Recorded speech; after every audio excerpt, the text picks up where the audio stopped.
ভীষণ নতুন রকমের একটা প্রজেক্ট সরকারের তরফ থেকে, যেটা আমরা এর আগে কোনোদিন পাইনি।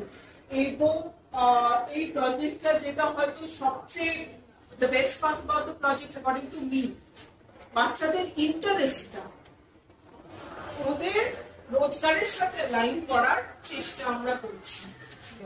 তো যেভাবে আমরা এগোবো স্যারের হেল্পে, স্যারের গাইডেন্সে, আমাদের আগে নিজেদের ক্লারিটিটা রাখতে হবে। আমরা জিনিসটা নিয়ে পড়াশোনা করবো, আমরা বুঝবো যে কি কি অ্যাভেলেবল। তারপরে এই মেয়েদের ক্লাস 9 to 12 এ 100% মেয়েদেরকে আমরা এই ছাতার নিচে নিয়ে আসবো। 100% মেয়েদের অপশনস গুলো সমস্ত বলবো, বোঝাবো, যেটা আমরা পড়াশোনার ক্ষেত্রে অনেক সময় পেয়ে থাকি। কিন্তু আই এম 100% শিওর, এবং সরকারও নিশ্চয়ই সেটা মনে করেন, যে এই 100% এর মধ্যে একটা সেকশন অবশ্যই এরকম থাকবে যারা ইন্টারেস্টেড এবং যারা ফুল ইউটিলাইজেশন হবে এই প্রজেক্টটা। এই মেয়েগুলো অবধি আমরা যদি অপশনস পৌঁছে দিতে পারি, স্যারের কথায় যেটা বুঝলাম 650টা টাইপের ক্যারিয়ার আছে সেখানে, যেটা ওনারা দিচ্ছেন। এবং আফটার 2 years এটা হচ্ছে মানে এআই কে পাশে রেখে, এআই কে বাদ দিয়ে। তো এই অপশনটা ওদের মধ্যে যদি আমরা ইনকালকেট করতে পারি, ওদের কন্টিনিউয়াস কানে ঢোকাতে পারি, তাহলে ওরা নিজেদের অ্যাপটিটিউডের সাথে ম্যাচ করে ওদের ক্যারিয়ারটা গঠন হবে।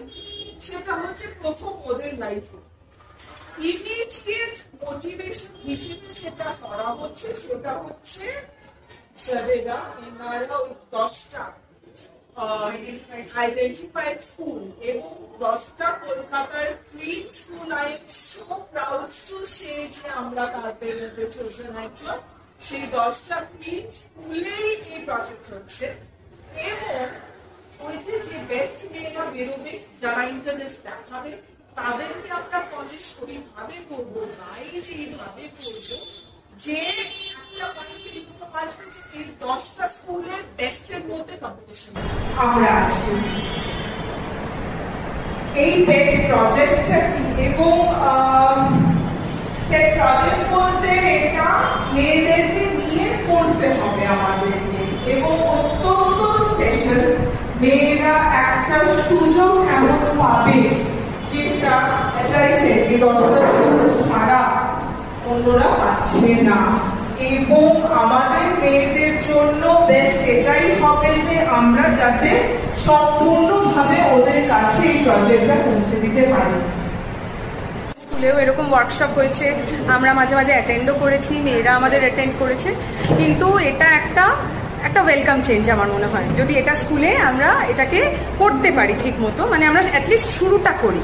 আমরা আরো চেষ্টা করব মেয়েদের এগিয়ে আনতে, যে আর আমাদেরও অনেক সময় এই সিলেবাস শেষ করা, তারপর খাতা দেখা, পরীক্ষা, গার্ড দেওয়া, এগুলোর মাঝখানে না অনেক ফাইনারি গুলো আমাদেরও নষ্ট হয়ে যায়, মেয়েগুলোরও নষ্ট হয়ে যায়। আজ থেকে এই যে আরো স্পেসিফিক হবে আমার ধারণা।